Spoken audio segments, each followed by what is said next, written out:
On this episode of On the Bridge, I'm joined by the captain and interior designer of Superyacht Phi, one of the most talked about motor yachts of recent years for a variety of reasons which we're going to go into.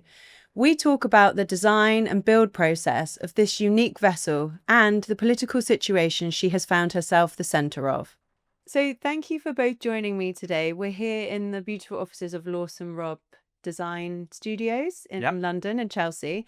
This conversation is one I've been looking forward to having and sharing with the yachting world. I feel very fortunate that I'm probably one of the few people in the world, apart from owners, team, captain and crew, that's actually got to see Superyacht Phi in real life. Yeah, that's right. During Met Show in Amsterdam in 2020, you gave David and I a full tour and we were both blown away, and we get to see a lot of super yachts in our job, but she was pretty special. So I'm excited to share and be able to communicate the design process and her uniqueness, hopefully, with the podcast audience. So let's start right at the beginning. We've got quite a lot to cover. So, Guy, how did the conversation start with you and the owner about building a boat like Phi? And what were the deciding factors in where you were going to build her and sort of what she was going to be like? Good morning, Alicia, and thank you for initiating this. All exposure is good exposure as far as we're concerned to the unfortunate situation that Phi is in. How did the conversation start with the owner? I was at the time commanding his then yacht, and he had very young children who were learning to swim. And as the children got bigger and they wanted more toys and more adventure and they wanted to bring more friends with them, he wanted to be less weather dependent on his cruising, wanted to go further, not necessarily faster, but further. It became apparent that, to coin a phrase, we're going to need a bigger boat. So we spent years, he and I and his wife, often, cruising around the anchorages in our various tenders, looking at all the boats that were at anchor in the bay, wherever that might be, all over the Med.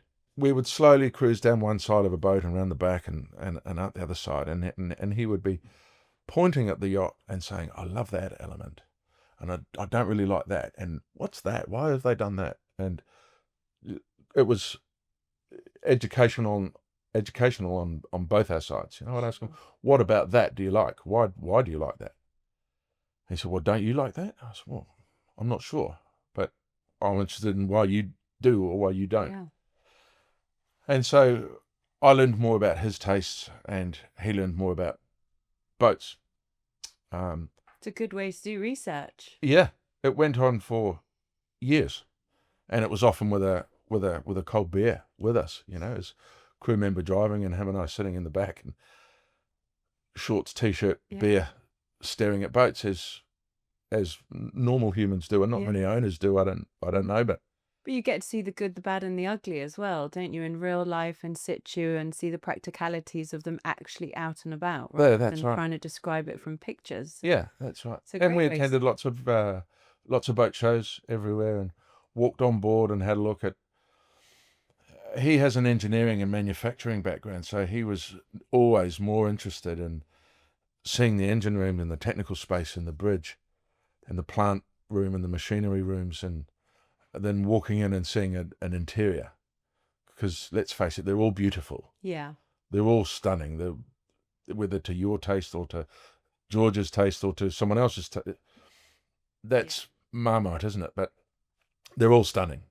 He was not so much interested or motivated by the interiors as he was about the machine. And the story of how it really started is fantastic. He had asked me to. He basically said, "I'm ready. Let's do this properly." So I spent probably 6 months drafting a basic technical specification based on the pages and pages and pages of notes that I had from him.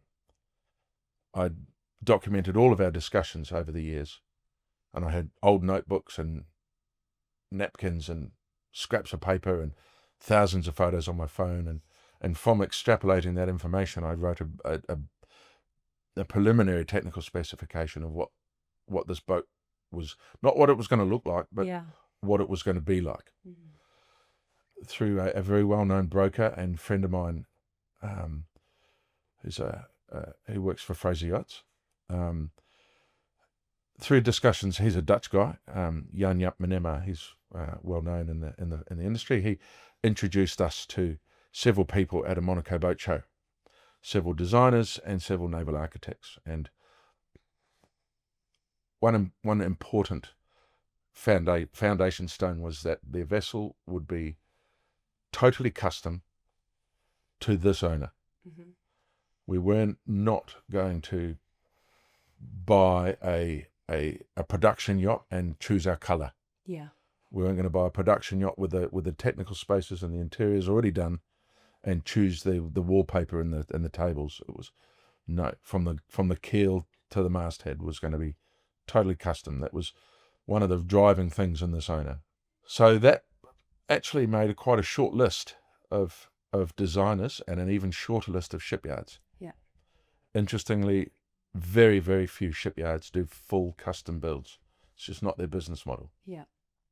So we had a meeting with Cordy Rover, the Dutch designer, and he's a casual, super intelligent.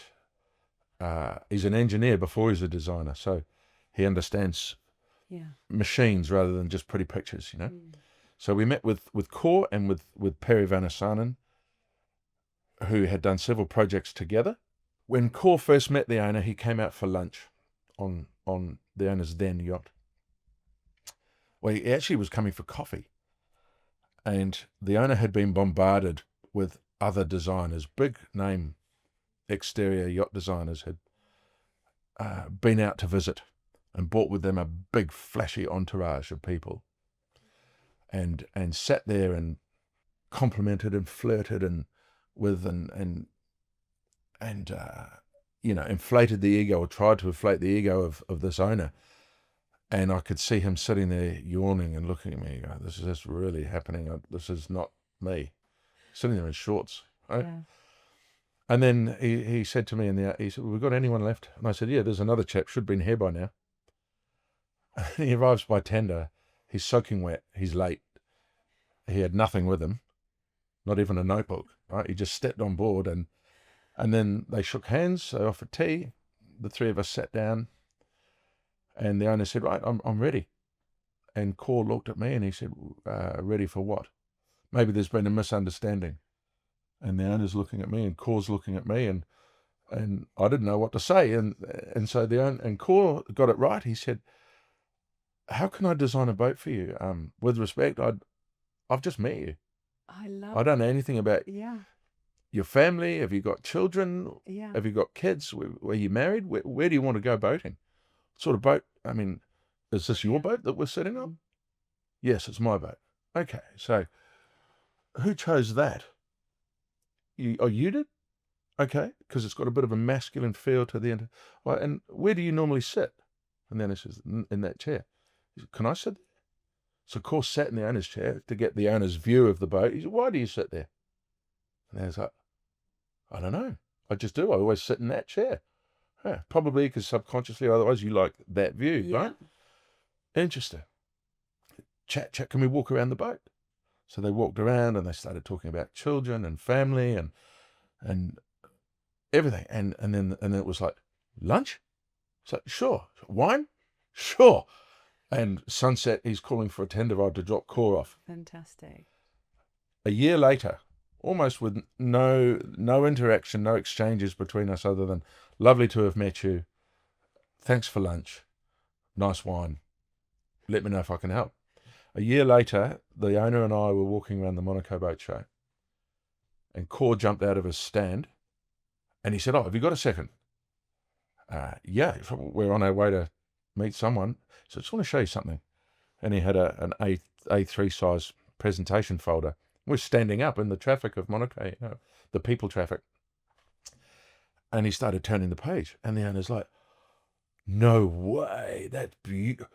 whose boat is that? And Cor's like, well, I'm hoping it's yours. Wow. Cor said, every flight that I've taken, I sit in bed drawing on the back of books, and Yeah. I've made all these sketches, and I'm hoping this is your new boat. Had all the elements that we had discussed with Cor, and I shared with him the brief spec that I'd written, how many cabins, what sort of space the owner required, that he's an outside guy, not an inside guy. Yeah. And Cor had drawn this boat, and that was it. The hook was set. Fish on. Meant to be. It was meant to be. Yep. What a wonderful story. And how amazing that he turned up with nothing, knowing that he needed to get to know the person and what he wanted the boat for. So between that was key, wasn't you and all your notebooks, years and years of taking notes and going out yacht spotting, and a guy spending a day with the owner, he created his dream boat. Exactly. That's fantastic. Yep, that's an amazing, and as far as I know, quite a rare occurrence. Yeah. For superyacht owners. But it makes perfect sense, because how could a designer turn up with never knowing an owner and an owner wanting a complete custom project and say, well, I've got these 10 pictures, have a look and see if you like any. A custom project should be completely from scratch. And that's exactly what Cor Well, that's right, isn't it? Yeah. Yeah. That's a brilliant story. I love that. I love that. Okay, George. So, George, you a master's in yacht design, over 10 years experience designing ultra prime residential projects. What on earth happened? How did you get involved? What's your story? I think it all began with a similar flagging down in traffic in Monaco, didn't it? Or It all happens in Monaco. yeah. It happens in Monaco, stays in Monaco. Right, yeah. A good bottle of wine. We have a few of those stories, actually. Yeah. So our then business development person met Guy at Monaco Yacht Show. When was it? 2016, 2017, somewhere around there. Yeah, something like that. Yeah. Touch base. Obviously, I think it relatively light chat, and Guy made them aware that there was something going on, and maybe a conversation to have at some point in the future.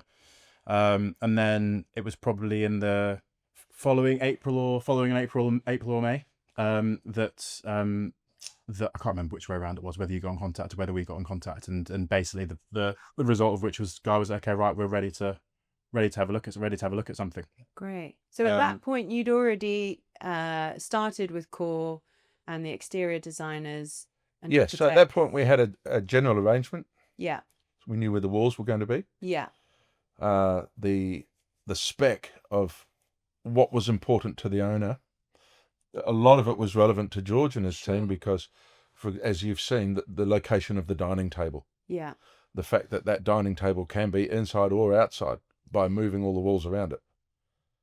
Things like this. So that was sort of already, all these special features were there, but then the interior actually... How to do it wasn't there. It was only in concept, this is what I want. Oh, great. And not a small up thing to bring to the table then. We've got all these great ideas. Off you go. Yeah. Well, I mean, it was a bit, so I think, so that we had the call, we did the competitive proposal. I think, was it us and two or other designers? Yeah. And mood boards. And stuff. And we did, I think at the time we did a initial proposal, which by the way ended up being a totally, again, to mirror in line with like designing for the client, ended up being the proposal ended up being totally different. Right. What was actually delivered in the end, but a taster, and then we received a call and said that they were going to go with us, and then after a certain amount of dancing around the office, we got going. I just also want to touch on the owner's brief, and then we'll talk about then your ideas from that, because tell me if I'm wrong, but the owner's brief was to create something that's never been seen before, create something disruptive, create an unfurling story, and create it with Phi. And for anyone who doesn't know what Phi is, because I also had to look it up, it's relating inside and outside to Sextio Divina. Is that how you say it, Divina? Or the golden ratio. Phi is the formula that governs the continuation of dimensions and shapes in natural proportions throughout the design. And the Phi philosophy and deck levels are subsequently focused on 3 themes: the galaxy, the ocean surface, and the underwater world. So that's not your average owner's brief or sort of theme, really, is it? Make it gold and make it beige. No, so, it was. I mean, that, to be fair, we did spend before we even put pen to paper. We spent a lot of time just unpicking what what that was and what it could be. So that came from the owner. That came from the owner, and also Core was a big part of that, wasn't it, in terms of the inception? Yeah, that was a lady named Nicole who works as one of Core's team. Right. Just to rewind a little bit there, the owner made it clear that he did not want to design and build a beautiful boat and then choose a name. Right. Okay. Okay. The name and the concept would come before any yacht design. Yeah. Before the exterior, before the interior, the concept would come first. And it had to be an intellectual, deep, interesting concept. Yeah. And for those that have scratched their head and thought, Phi, what does that mean? And they start looking it up. Everyone's going, wow, I didn't know that. And it's a clickbait. You can just get deeper and deeper and deeper into what Phi means. And music, flora and fauna, meteorology patterns, planetary alignments, mathematics, physics, AI, facial recognition. I mean, Phi is everywhere. And that came from the owner. So Nicole. From Nicole. Nicole presented a couple of mood boards during the early stages, and we had looked at a few other concepts. Yeah. That were, interesting. Maybe with some development could be a cool thing, but is it cheesy? Right? We looked at 3 or 4 like that, and then this one, we're all sitting there, and how do you spell that? PHI. Don't know. Wow. Everyone doing it, right? Yeah. And then it got deeper and deeper and deeper and deeper and deeper, and then the owner said, I love it. I love the balance, the balance. What do you have a name for it? Do you have a name for the boat? And Nicole said, yeah. Well, Phi. And the boss is like, boom, there it is. Let's go with that. So we got to that stage. Yeah. And then threw that mess at George and said, implement that on an interior, which was not easy. No. I mean, I've seen the boat, and the interior is unbelievably stunning, but there's a story throughout, which is very unique. Yeah. So you've done a great job. And after Guy showed us around, I actually then went and Googled what Phi was, and it made sense then, the story throughout the boat. But I can't imagine for someone just coming into the project, getting that owner's brief, and then speaking with the designers and having that and thinking, where do you even start? Well, I mean, it took, as I said, it took a lot of time to unpick it at first, and it kind of, the brief was, essentially everything, and how do you design something that the result of which is measured and balanced, but also and practical, because they also need to be able to use 100%, the boat, but still has everything in there. So one of the key things that we looked at that also falls within the concept of Phi is Da Vinci's Vitruvian Man, and the idea of which is the idea of divine proportion. Yeah. And that also uses that obviously takes into account exactly the sort of the shell-like form that you see when you Google Phi and the golden ratio.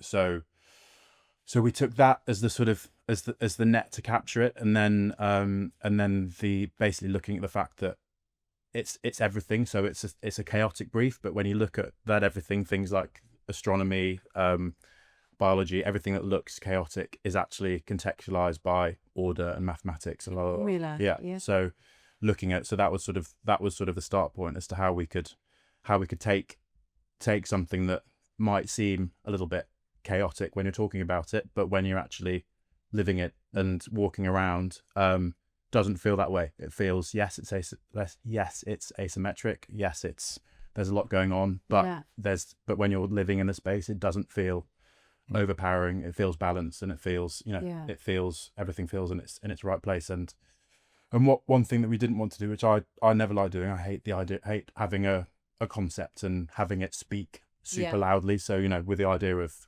the cosmos going in and seeing, a starry sky, for example, is kind of something that the kind of translation that we try and avoid. Something a bit too obvious. Yeah. And with that also becomes the really lovely part of the yacht's interior is that you could be on board for a week or two and still be discovering, still not see everything, still see everything, and still sort of, you might be sitting in a corner of the room that you haven't done before, and then you realise that sort of tucked away in a little corner, there's actually, that's quite a nice little detail. So there are hundreds of examples like that on Phi. Yeah. Yeah. But even just the way the furniture and things were placed and the layout of the rooms, if that's the technical term for it. I mean, everything had a reason for being where it was. And to the uneducated eye, you'd walk in and think, wow, this is just beautiful. But actually, it was so much bigger than that within the concept and the story, which is so unique. Well, I think one of the, for example, as an example, the main deck dining salon, and then for example, when the aft doors are all pocketed back, that the integration of the interior and exterior, when you're on board, it's a massive space. It feels huge. So you could go down the minimal route, and when everything's open up, it could feel really quite cavernous. If you know, for example, if it was just the owner and his wife on board, you could quite easily feel a little bit lost in that space. So getting the balance of creating something that was social and conversational across the span, when it's just whether it's a few people on board, but then when in the more social setting, and then something that doesn't feel too you don't feel too lost on it when it's just yourself. That was part of the balance of laying out, and with that sort of applied with throughout the boat. And another thing that we really wanted to do for the interior, in terms of, because we had a similar story with as core, in terms of one of our first meetings with the client was on, we went on board his previous yacht and had lunch. And did you turn up late and soaking wet, or no? Well, I basically turned up. Well, it was Nice, wasn't it? I can't remember if it was Nice or I Cannes, think so. Yeah. So wasn't late, but I was shitting myself. So I love the honesty, because actually it's so huge, isn't it? It was so huge, and you want to be able to work with someone you get on really well with, but who knows until you actually spend time with that 100%, person. 100%. One of the great things that, as I mentioned, for the owner, the personal connection is paramount. Yeah. And with Core, like, I laugh that his glasses were on crooked, his hair was everywhere, he had 2 different socks on his feet, and you know, had to take on a wave in the tender type thing, and that was, the boss loved that. And when George arrived, he was dressed much like he is now. No cravat, no personalised. Wear your cravat. No personalised cufflinks. You left that on the boat. No £5,000 pairs of shoes. Yeah.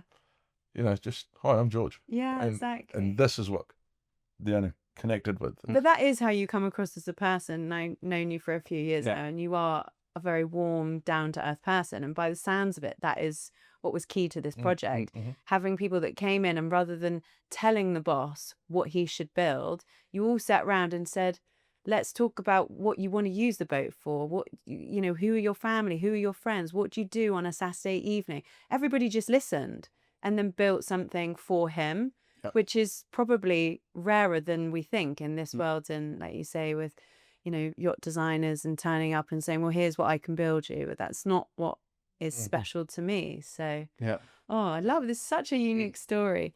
Okay, guys. So Phi, as we know, is special in many ways. She's, correct me if I'm wrong, the longest vessel in length, sub 500 gross tons. That's correct. Yeah. Right. Yep. Still. I've done my research. Great. Still. Great. Still to this day. When working with George and the design teams, did you realise what you were building was something pretty special? Yep. Okay. Yep. Absolutely. How did that feel as a captain who's driven loads of different boats and, you know, worked in different scenarios? How was that really exciting? Was it daunting? Obviously, I fun think a bit of both. I think a little bit of both, but you know, my wife remembers and often reminds me of when I was a yacht captain. When I was an engineer and a deckhand and a chief officer, all I wanted to be was a captain, right?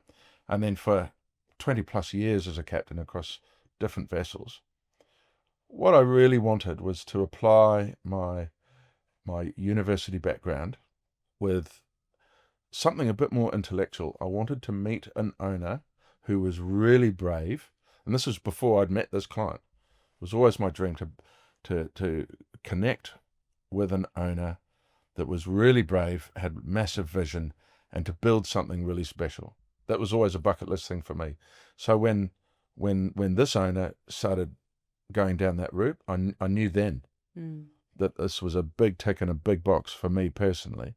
But you waited it out, right? I mean, you've been with this owner a long time, and like you said, you talked about building a boat for a long time. 16 years. You stayed patient and stayed with the owner with that insight. Yeah, he's an incredible human being. I know exactly what sort of man he is. He's a family man and as an employer, and he's if you know, I have a huge amount of respect for him. If I didn't, I wouldn't be here. No, sure. Yeah, it was always evident that it was going to be special, and that sort of the cherry on top was when the design was in place, the interior was in place. We then had to choose a shipyard. Yeah. So how did that decision come about? Where do you even start? Well, obviously you only had a couple that you could. So the boss knew because of what that you wanted to do.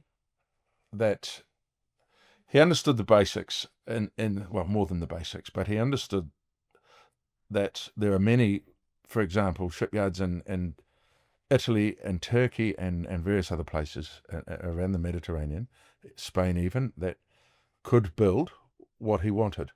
But he also knew, or he also believed, that Northern European yards, if you want impeccable quality of the highest order, even in elements that will never be seen by the human eye ever again, you know, cable runs that are inside walls, that are dead straight, that are lined up like soldiers, that everybody that's ever touched that boat had a huge amount of pride in it, that are highly trained, highly skilled, no corners cut.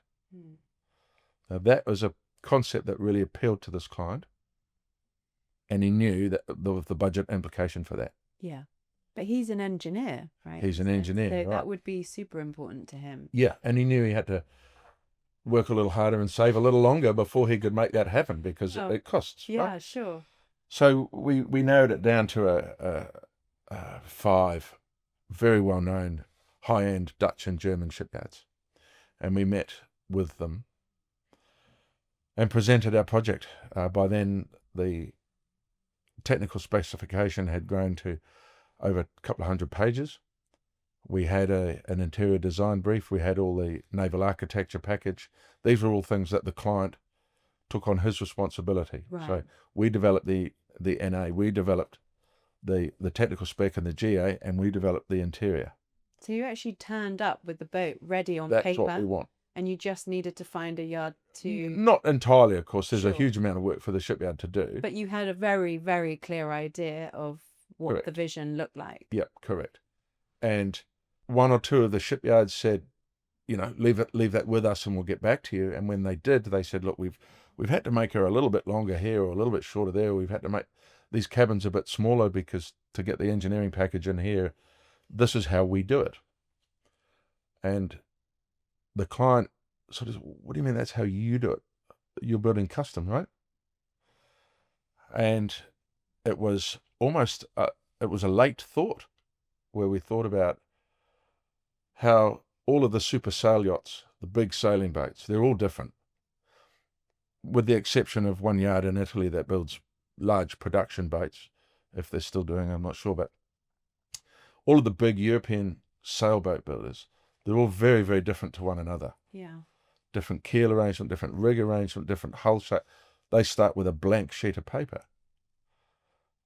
And this is what, by then, the owner's almost like, that's what I want, blank sheet of paper. Don't you come back and say, I've already got a 60-metre boat engine room package done. Yeah. Because it doesn't fit in my boat. But it's not custom either, It's not is custom. it? Yeah. So we approached Royal Huisman, and again, another, George Core Houseman, 3 perfect decisions as far as the owner made those 3 perfect decisions. And Houseman started with a blank sheet of paper, a big room full of very, very, very clever people, all of them with a blank sheet of paper. And when we're discussing these crazy ideas and demands, expectations of the owner, and we're seeing them all go, and I'd say, have you ever built anything like that? No, but give me a couple of weeks, I'll engineer that for you. Yeah. And that's their approach. And this is the owners just sitting at the other end of the table going, yep, agreeing with their philosophy. So not trying to force his vision into something else, but saying, leave it with us and we're going to see what we can do. No compromise. That's fantastic. it's a cliche term, but it's exactly what the owner said and exactly what the shipyard heard. It's a dream project for a creative, right? Because you've got someone who's so non-relenting and creating that as close to perfection of their idea as possible, and with a budget, and they have a reasonable expectation of what the budget's going to be. So they're not saying create this, but we can only spend this. So for you then, working with Core and the shipyard, how did it all sort of come together with your ideas, and what was that process like?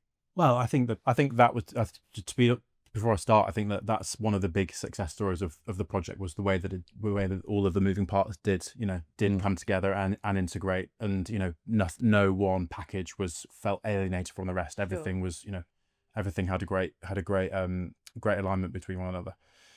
With the owner, it was one of those. I think it was a perfect balance of owner's brief and also us basically letting us have a run at doing our thing. So we had like a very intense 6 months where which would have culminated in a meeting at Monaco Yacht Show, big presentation, all the key spaces, all the materials, owner's team, and that was sort of up until then. It was super involved, lots of conversations with the client, obviously lots of conversations with the guys as that continued for the next 4 years, and then had that presentation. How did that go? That initial sort of presentation.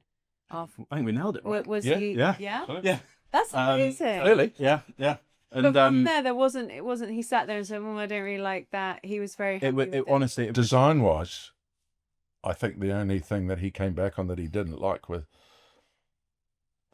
dinner plates, cutlery, napkin rings. Easily. But in terms of everything, the walls, the floors, amazing. The special finishes, well, I think we've got 40-something different special finishes on the interior that have all had to be made bespoke for us, because George drew something that the fabricators of the interior are going like, Jesus Christ, what's that? They're going, we hate you, George. Stop drawing these things. Invent it for us. Yeah. So, and the boss was like, I trust you, do your thing and show me when you're done. That was it. That was for me, that was a big moment. That was sort of went from big kind of green light, big green light. Okay, right, these guys have got it. Just let. But also, how amazing that feeling that you do that presentation and the boss sits there with all those special features. You're not just showing him a production vessel. You're showing him all these different, unique ideas, and he loves them all. And you think, oh my God, I've got it.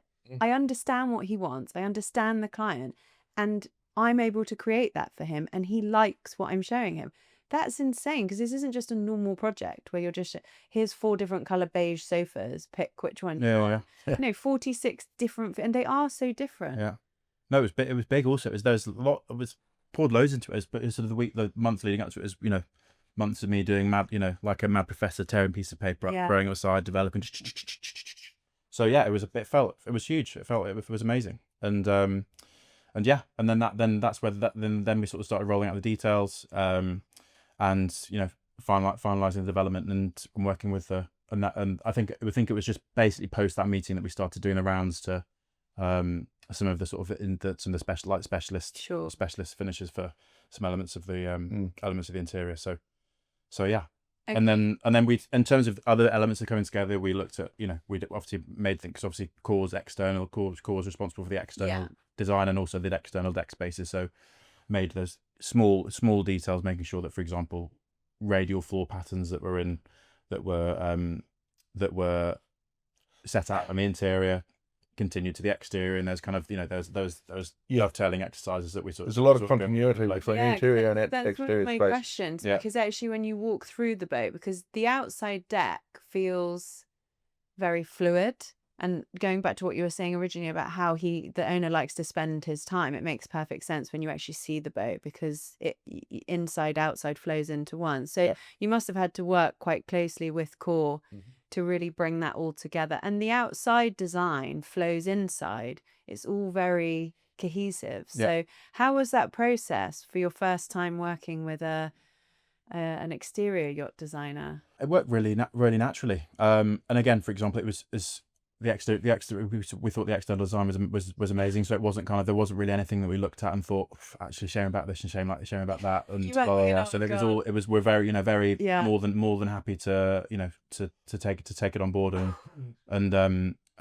married up to our ideas in the interior. Yeah, because sort of bringing creative heads together, I guess there's always a risk that you might look at the project and think, oh my God, it looks like an absolute rock from the outside. I'm going to work my magic inside. Yeah. But it sounds like the way that everyone's come together on this project, probably because you know the owner so well and he was so open-minded, that actually all the people who came together thought in a similar way. Yeah, I think it's also that's also where the no ego thing popped in as well, isn't it? Because, Yes.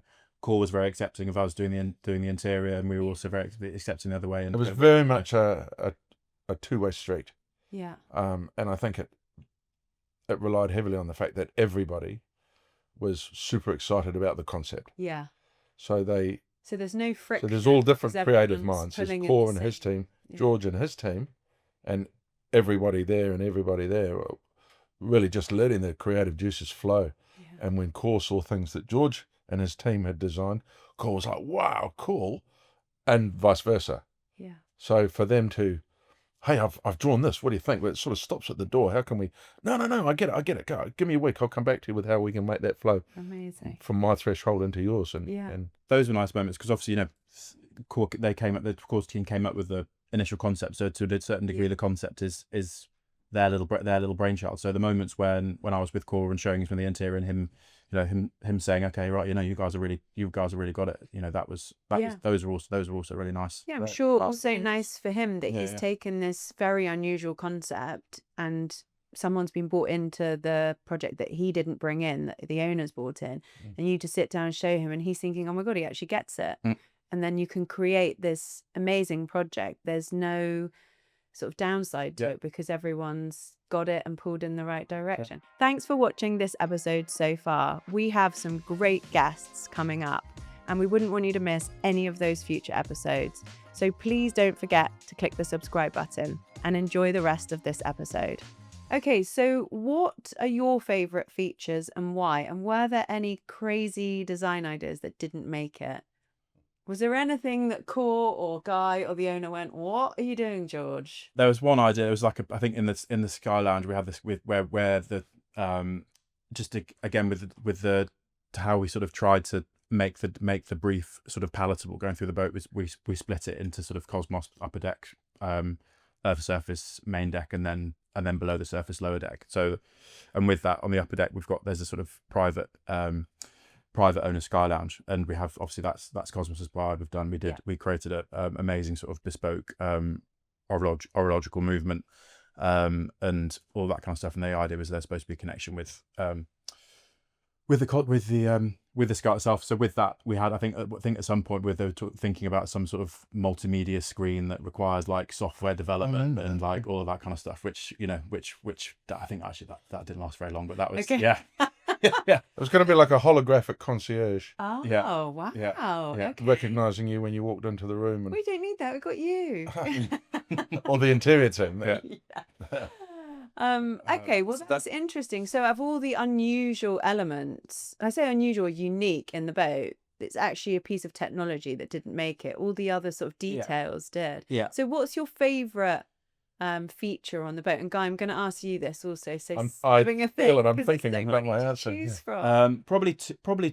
So one is the one when we had very early chats and we were on board the owner's previous vessel. He showed us around to kind of, we were trying to work out what he liked, what he didn't, etc. etc.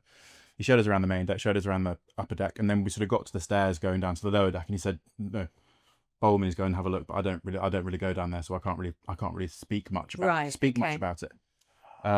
So I sort of took that on board and was like, okay, well, it's a shame for an owner to commission such a thing and not use all the real estate. So there, between Guy and Paul, they'd devised this sort of underfloor wine cellar in the corridor of the lower deck, which we took on board and embraced. So we wanted to actually, we basically created a little niche at the foot of the stairs, basically sort of a super custom sommelier wine tasting station.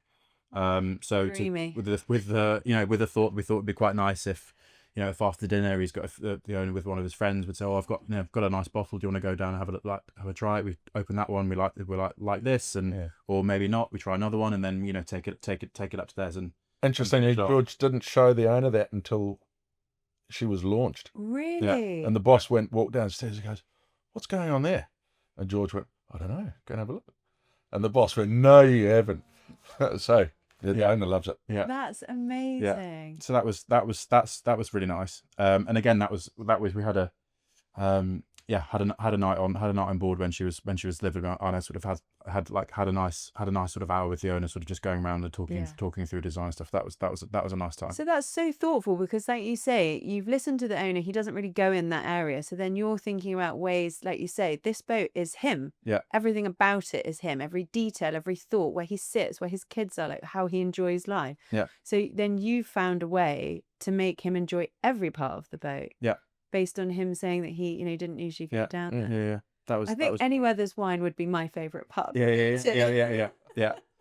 Oh, I can understand. That sounds very special. So there's that. There was, and then the other one. Sorry, the second one. No, you're second allowed one was to. we did I mentioned the orological movement that we did in the Sky Lounge. That was very cool for me, because I think one of the things that one of the common threads between the owner and myself is we're both obsessed with watches and movements and the mechanical side of it. So we pitched this idea of doing working with a bespoke complication manufacturer in Switzerland to do, basically we sort of created a movement which it tells the time, but it also sort of on the hour every hour does a sort of a display which is a representation of how the planets I'll send you a planets move around. It's a beautiful piece of art.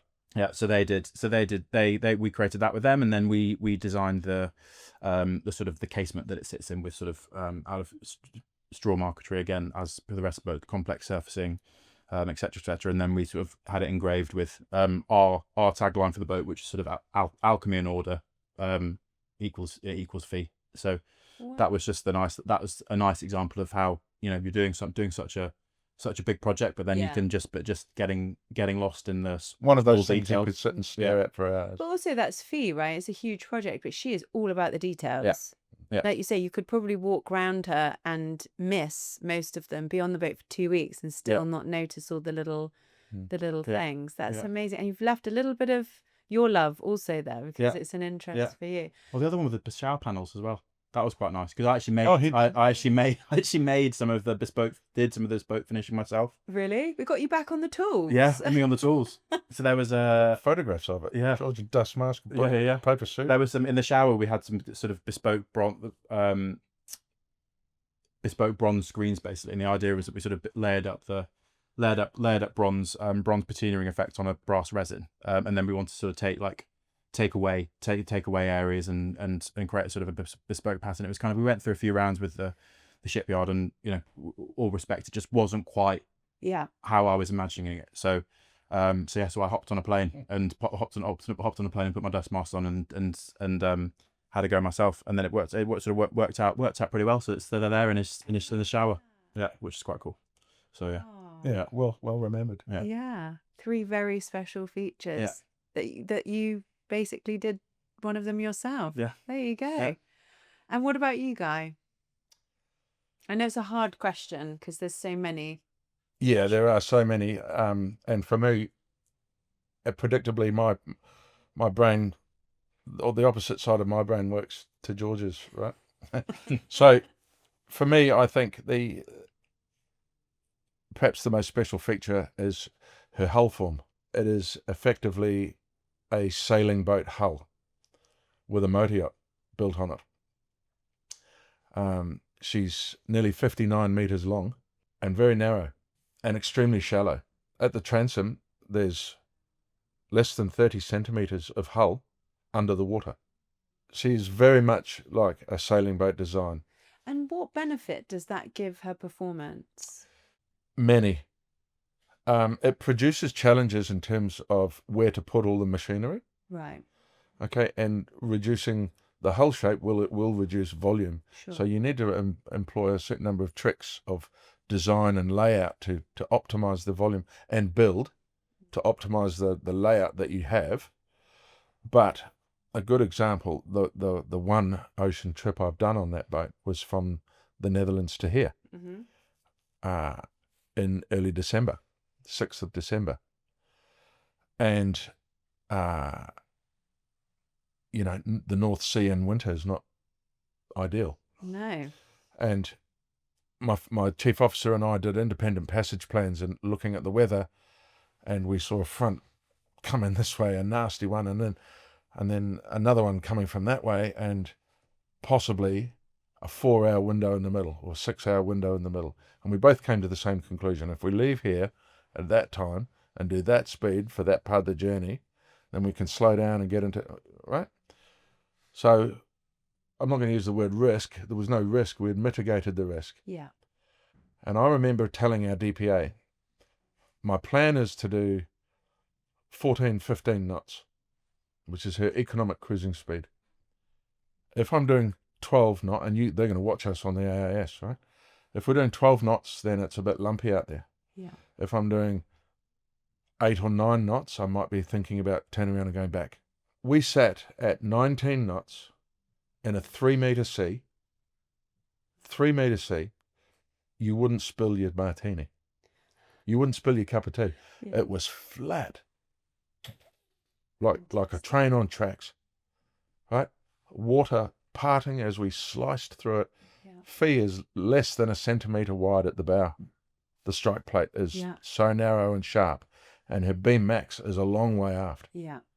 So she's the hydrodynamics, and the job that Perry did is unbelievable. And I remember showing people some of the early renderings of the boat, and people going, "That's a weird looking hull shape." But now you can't pick up any yachting magazine, and everyone's building boats with hulls a little bit like ours. Yeah. Because they make sense. Yeah. So Phi at sea I've been doing this, it's my 30th year. I've never been to sea on anything like that. She's quiet. If you didn't look out the window, you wouldn't know you were moving. Yeah. And we just slid through a 3-meter sea. No problem. Glorious. Absolutely glorious. My second favourite feature has to be the main deck aft, which it's 26 metres from the transom to the salon doors, spread over 3 levels, slightly, 3 stairs in between each level. There's an 8.5 metre swimming pool in there. There's the rotating furniture. It's all outside, but it doesn't feel outside. And when you're sitting at the dining table, it feels like an 80-metre boat. Yeah. Because there's a huge amount of outside space. You've seen it. You've been there. I agree. It's a very unique layout and feel, and she feels much bigger when you stand there looking back than actually she is. Yeah, yeah. And that's just, again, tricks of colour, ceiling height, design, layout, furniture placement, all this sort of stuff. Little tricks that make her feel much, much, much bigger than just the 58-metre boat. Amazing. Okay, George, one last one for you. So designing Phi, that was your first foray into superyacht design. What lessons did you learn from the project that you've taken forward into other projects you've done since? One of the big ones was holding a nerve throughout the design process, because there was kind of lots, because of the complexity of the design. There were quite a few moments where we could have fit out companies sort of saying, "Oh, we could simplify it maybe by doing a little bit of this," and are we really going to be doing? Are we really going to do that junction on the ceiling, and etc. etc. So there's quite a lot of holding my nerve on those details and saying, no, we need to work through it. And those are the details that that when we were walking around with the guys that built it were celebrating. They're like, so pleased that we did it. So that was one of the big ones. Holding a nerve around a meeting table and having faith in your ideas, I guess, also, because like we say, this is such a unique project, and you came forward with the ideas. The owner loved all of them. So going away from that, thinking, actually, I do know what I'm doing. Yeah.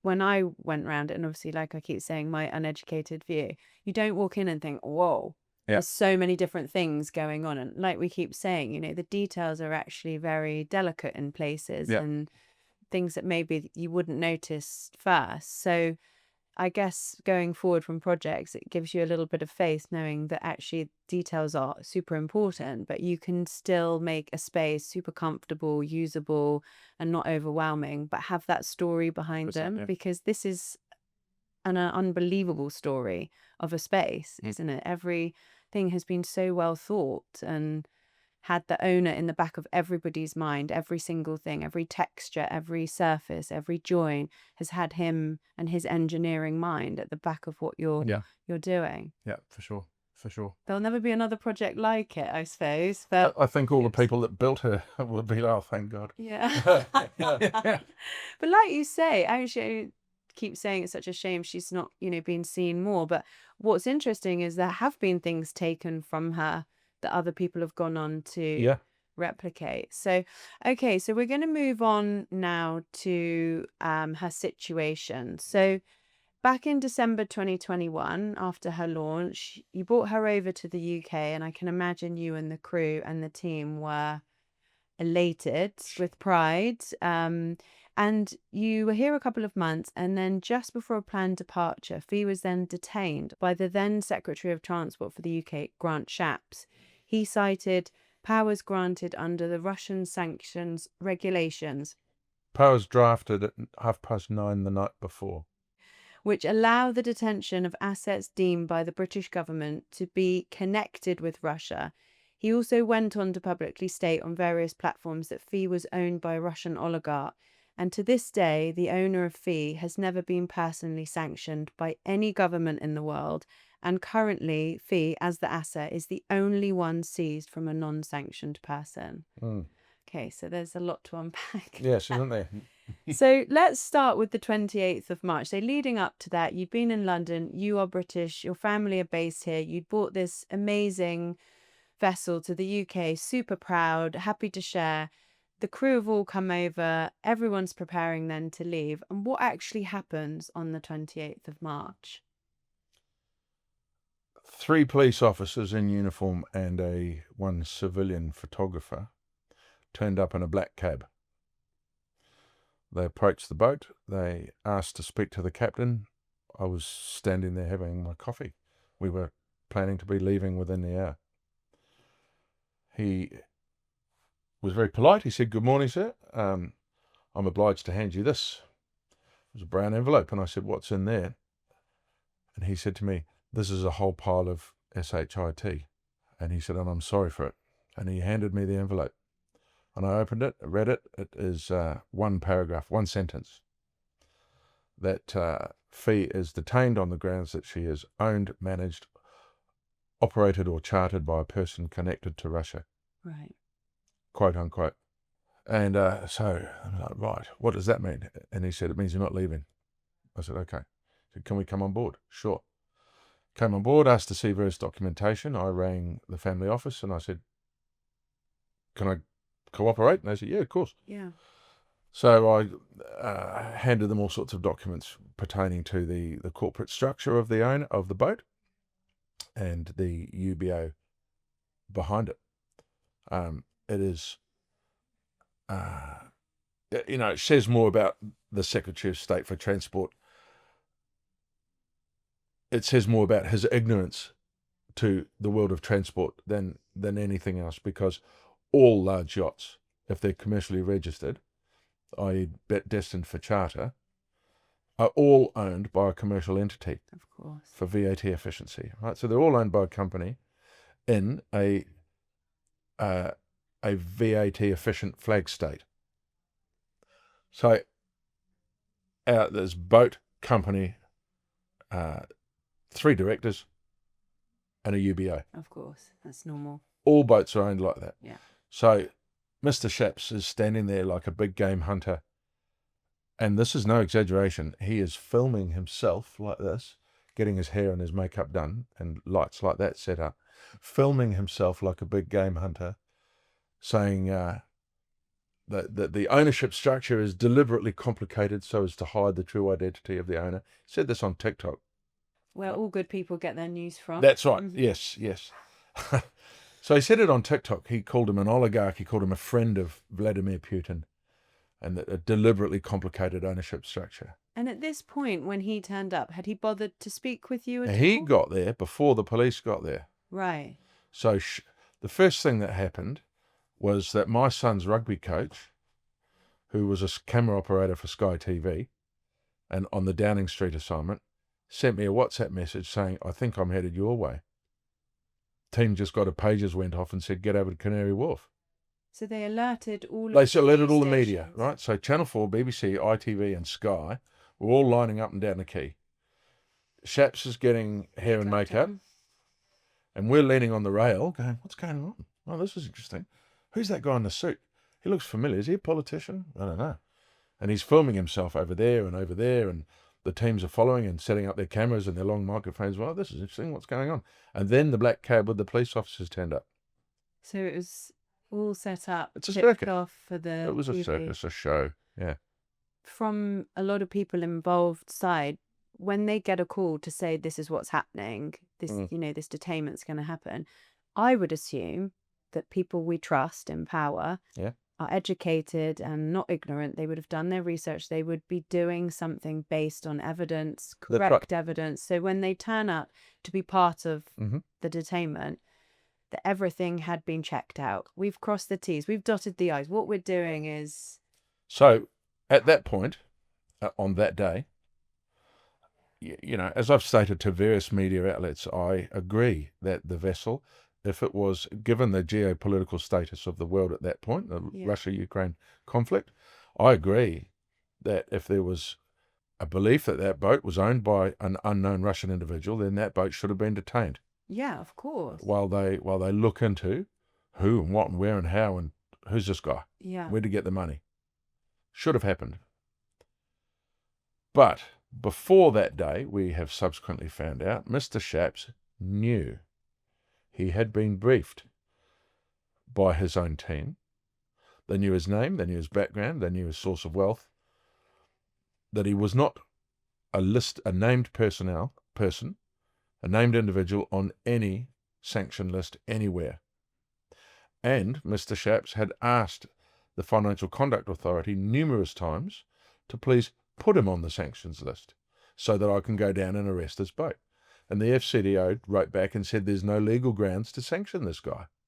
So he had done numerous research times before then. He'd been given information by his team. He'd been in contact with the... This is all public record. This is not my opinion. Yeah. This is all public record. And he had been in contact with the powers that can put people on the sanctions list. And it had been cleared that there was no thought in the future that the owner would be put on the sanctions list. Correct. But he still went ahead with the detainment. Yep. So after the TikToking and the videoing and all this going the circus on the pontoon, and you're left on board with a policeman saying you're not leaving your contact and family office, what happens then? You obviously must have spoken with the owner and you're just left in limbo then, not really understanding exactly what's happening, just being, touted out on TV and whatever else. And we thought it would be a temporary, a short-term thing. Right. Because vessels all around the world were getting approached by authorities. Right. Wanting to know who, what, when and how. Yeah. It was happening all over the Mediterranean and all over the world, in fact. Yeah. And Russian sanctioned owners of superyachts had their vessels arrested. I mean, we're talking about, if we go right back to the These people have benefited from their patronage of the Russian regime. But what I mean is your owner cannot be compared, because he's still to this day the only person in the world who's had an asset detained when he's not on a list. Yep.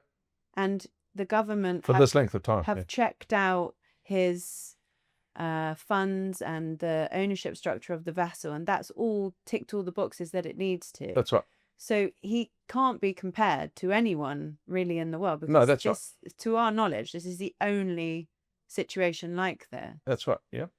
So where do you even start from there? I guess the owner's obviously calling his solicitor, but I would imagine even the solicitor's scratching his head, because there's no other case like it. It's been 4 years. Where do you start to fight it? So we started at the High Court, the British High Court, where the judge that heard the case. It was his last case before he retired, and he discussed that Mr. Shaps's description of the owner as an oligarch, a crony, a friend of Putin, the judge dismissed that as acceptable political hyperbole. Our legal team interpreted that as slander and libel. Yes, I mean, there's no evidence to prove that. No, that's right. In fact, there's evidence that Shaps knew to the contrary. Okay, so watch this space. There will be a lot more unwrapped on this. Yeah. It wasn't accurate. It wasn't truthful. Okay, so he lied to the world, and he knew he was doing it for political leverage, social media likes. Who knows what his reasons were? But right. Now, as you say, it's open to the public to see that there was evidence there to show that what he was detaining the vessel for actually wasn't That's true. Right. That's why they redrafted at 9:30 the night before to the connected to. Right. Okay. Because his original reasons didn't hold up, so then the reasons were changed. Yeah. The fact that he is normally resident in Russia, and the fact that he holds a Russian passport, satisfies the prerequisites of connected to. Okay. And so after the High Court, we went to the Court of Appeal, and the Court of Appeal, there were three of them, two judges, and they were almost apologetic in their ruling. They ruled to uphold the detention, and they ruled that because they said it's pretty black and white. Your guy is connected to, because the definition of connected to is normally resident in and a holder of a passport, and you haven't denied it. We didn't deny that. Yeah, he's normally resident in and he does have a passport. So that satisfies the legal prerequisite of connected to. And the regulation states we can nick your things if you're connected to. Sorry about that. Detention upheld. And we're like, are you not here to interpret whether it's right or wrong, just or unjust? So what they were basically saying is, because the detainment paperwork that had been created at 9:30 the night before had been changed to connected to Russia, not that it was a friend of Putin or connected to whatever. Correct. Just it was simply connected to Russia. So the High Court said that's correct. He is connected to Russia. Yeah, and so if it had been the original paperwork with the reasons that Grant Shapps had put, then that wouldn't have been. So under the powers of the Secretary of State during extraordinary geopolitical situations, i.e. a war going on, they have arbitrary powers to expand regulations. They're regulations, they're not laws, they're not discussed by lawmakers, they're not voted on in Parliament. It's one guy just decides, and his team said, right, well, under these powers, you're the guy in that chair with that badge on your lapel, you can do this. It's legal for you to write these emergency regulations. That's frightening. Well, I'm going to call this an emergency, I'm going to write a regulation. And he did. And that's what the court said. He's allowed to do that. So then on to the Supreme Court. Right. 5 judges. We split the panel. 3-2, not in our favour. And they ruled that the continued detention of Phi, I mean, I'm massively summarising here. Course, there's a lot of meat in the sandwich, but they summarised that the continued detention of Phi satisfies the foreign policy objectives of the current British government. They liked the way it looked. Right. It satisfies the foreign policy objectives of the current British government. And the current British government foreign policy objectives were stated in court, and again, a matter of public record. We do not want to appear that we have softened our stance on the Russia-Ukraine conflict. We are against this conflict. And if we now let Phi go, we're either admitting that a mistake was made, which no government's ever going to do that, right? Or we're saying, oh, well, we're not so anti-Russia now. Right. So it's a catch-22, rock hard place. I mean, this leaves you in a position where the circus dies down and off they go. And then you are left with a boat and a full crew with no timeline, how operationally are you running the vessel? How are you keeping the crew motivated? Because you can't give them any answers, I guess, to actually what's going to happen. That's challenging, and we held a almost full crew until the 31st of December 25. Okay. So until the end of last year, we had an almost full crew.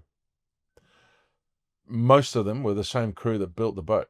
Wow. So they stayed. They know who the owner is. They know that this is a circus. And they all had options. Okay? They all had options. And, you know, a couple of them came to me and really upset and said, look, I need to go. I can't, you know, younger people that are trying to progress through Of course. I mean, it affects them. Totally understandable, right? So the rest of them I had to let go, which was awful for me. yeah. I had to let them go, and we're now with a skeleton crew of 3. Keeping them motivated, to be honest with you, wasn't as hard as it would appear, because they all have an inherent sense of justice. They're all disgusted at this situation. They know the owner and his kids and so on and so forth. So their loyalty was unquestioned. And this is why it was so painful for them that chose to leave, and why it was painful for me to dismiss the rest of them. Yeah.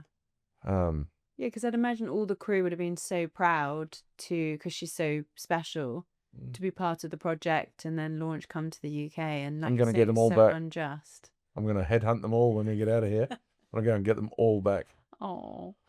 Okay, so in May 2023, you worked really closely with representatives and officers of the Maritime Police Unit and the MCA to draft a plan to enable you to move Phi to Southampton's Ocean Village Marina to allow essential maintenance work, because let's face it, a brand new boat is not meant to sit for 4 years in a building site with no access to anything. Right. This plan was never executed. What happened, and what is the current physical state of Phi, where she sits today? So I really hope that the chief inspector that I worked with, that I can't name him, but I hope he sees this. I might drop him a link. We can send it to him. Right. 2 of them, 2 guys, both of them ex-military maritime. Okay, so they know boats.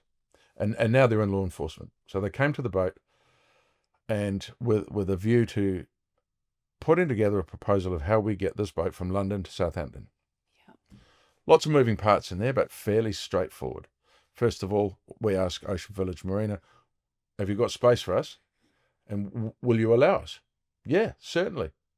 Surrounded by some of the best maritime service providers, you know, second to the Med or the USA, I would imagine. Southampton's right. We could get the work done that we needed to get done. The boat was never finished. She's still under warranty. Yeah, sure. There were systems that were never, you know, we needed support. We drafted a passage plan that looked at tide restrictions at this end and at the other end. Yeah. Waypoints, fuel consumption, exactly when we should leave and when we would arrive, and how long it would take. And it involved a brief stop at the bottom of the Thames while we went to anchor in the estuary, while we opened up all of the machinery and cleaned sea chests and whatnot, having sat still for so long, and having transited the Thames. We imagined a certain level of biological marine growth and all the sea strainers and whatnot. So it was down the Thames with a pilot, stop at the anchorage, 4, 6, 8 hours, depending on what we find, and then on to Southampton. More up in Southampton, tie up, passerelle out, beer time. And nothing happened. For 2 years, nothing happened. More than 2 years. After a couple of years, the chief inspector that was putting it all together for us quit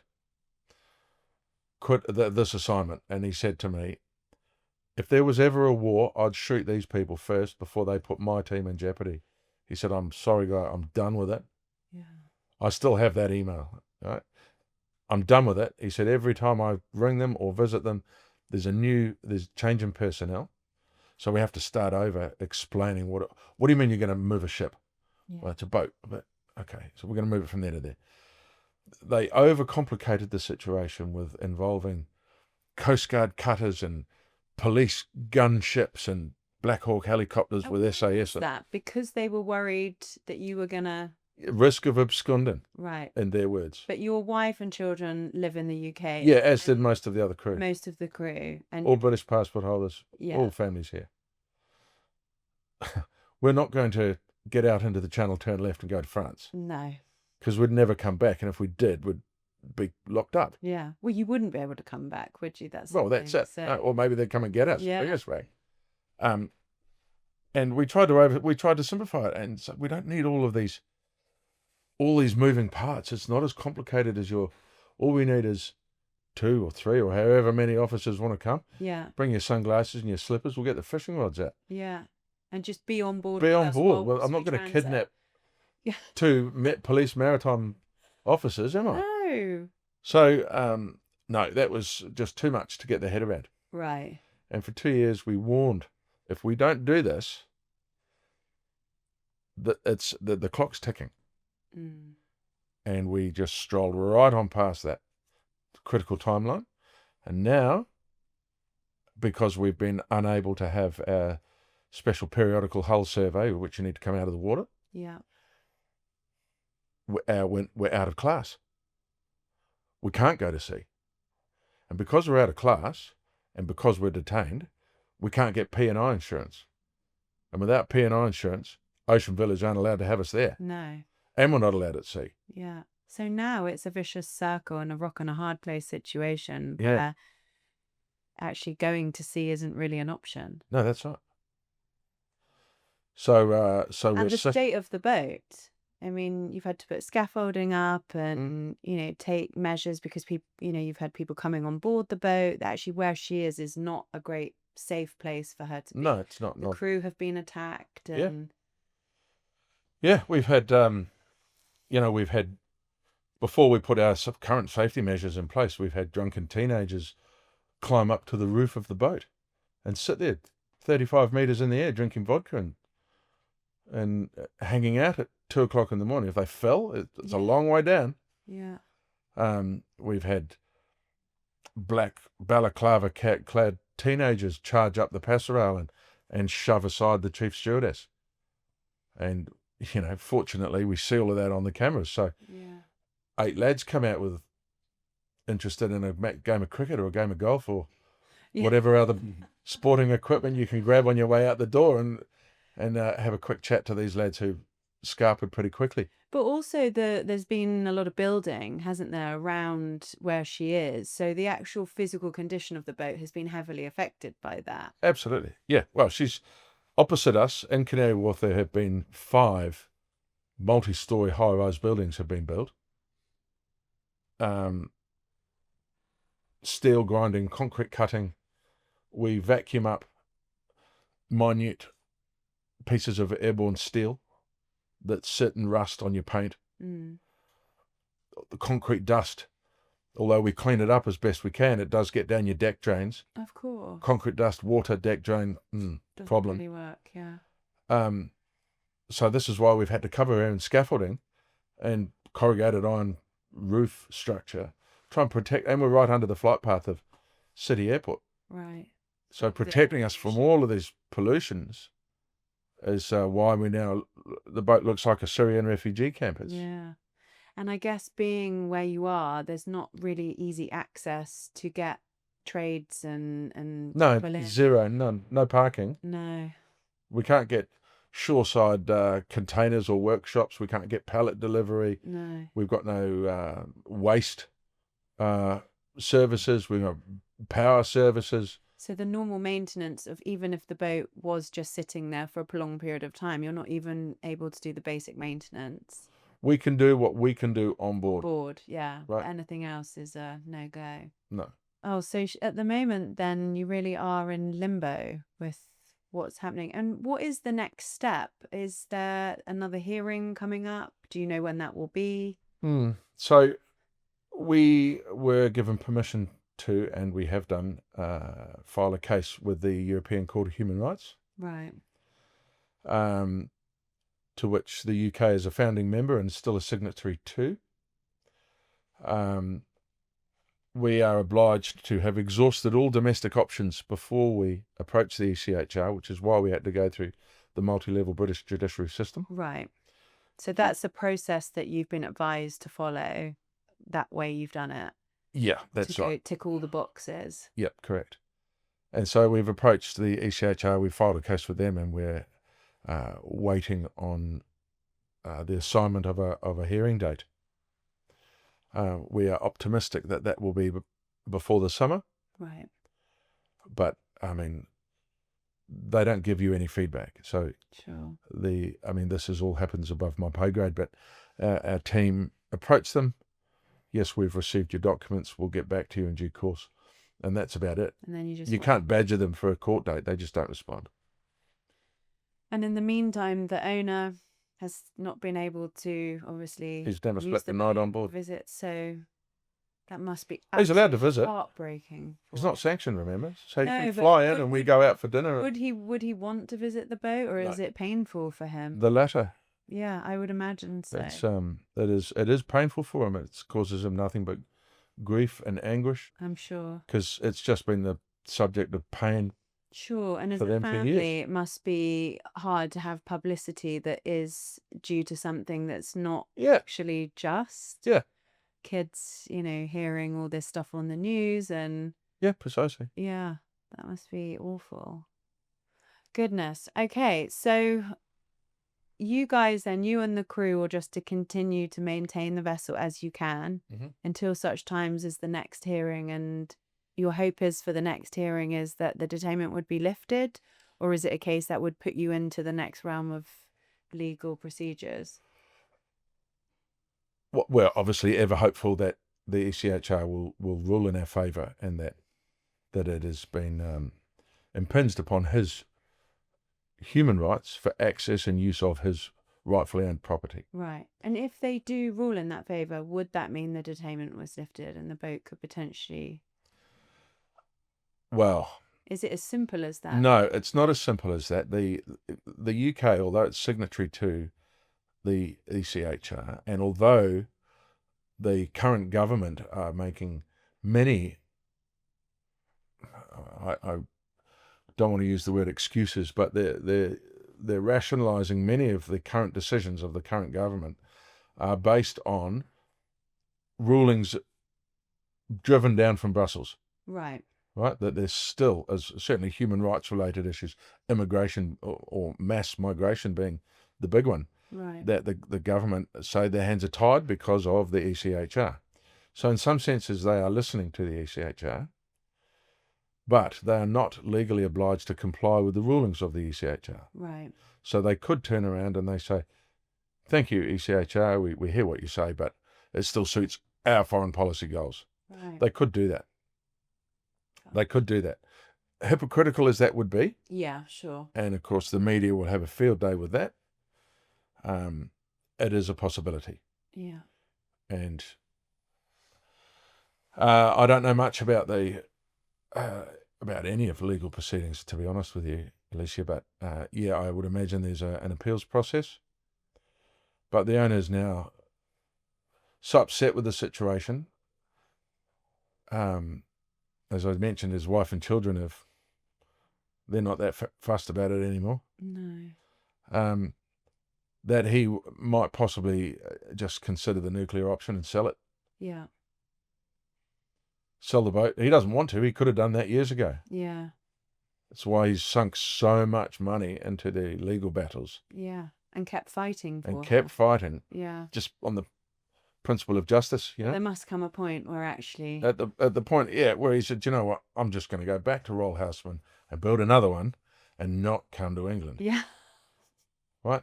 We'll just sail straight past Yeah. and go down to the Med, Seems where so we wouldn't be detained at all. Yeah. He might just do that. Oh, goodness. Okay, well, that was unbelievably eye-opening and interesting, if not sort of leaves quite a bad taste in the mouth, feeling the unfairness of it all. I can't imagine the stress that you and the crew and obviously the owner and everyone have been through. So I can only say that we keep everything crossed for you, that there's a Thank you. resolution to the situation at some point this year. And yeah, thank We you. remain ever hopeful, Alicia. If I knew that the owner was a scallywag, if I knew that he was in business with the wrong people, Yeah, I would have walked years ago. sure. But this now for me and for the crew and for George and for Core and everyone else who are still, and Perry and Houseman is still deeply invested. Yeah, This is a matter of honour now. yeah. Can't You- walk you- away. And you've Can't- worked with him for over almost 2 decades, right? 16 years. Yeah. So if it's personal for you as it is for Yeah, everyone else. absolutely. I've faced my own demons through this battle, Yeah. you know. Yeah, because professionally for you, it's tough, right? You're fighting a battle that feels unjust, but also at the same time, you built the boat for the owner to take to sea and be a captain. Yeah, it And would have been you're- very easy for me to jump to, and I've received offers and Yeah. expressions of interest to go and get on another boat and be mincing around in Cannes or No, Monaco that's not for you. I can on another see. boat, chartering, and Yeah. but Like I say, it's personal I for you also, isn't it? yeah, I couldn't do that. I know a lot of guys and a lot of followers of your channel are people exactly like me, Yeah. and I'm pretty sure that I like to think that most of them would do exactly what I've done, Yeah. dig their heels in and not be beaten. Well, let's just hope there's light at the end of the tunnel and that the next time we sit and chat, Yeah, we'll be celebrating. over a cocktail around the pool. That would be lovely. I'll be there. At anchor off Cannes somewhere. That would be nice one. Yeah. Well, you and Thank Davo, you so welcome. much. I really appreciate both of you. It's been wonderful to chat with you, and I'm really glad that we got to really delve into the journey of building her. Because as I say, I've seen her, and she is so unique. But I feel that you guys have communicated that so well in our conversation, and fingers crossed, the next time we sit down and chat, we are celebrating. Thank you both. Thanks, Alicia. No, thanks, Alex. Pleasure. No, thank you.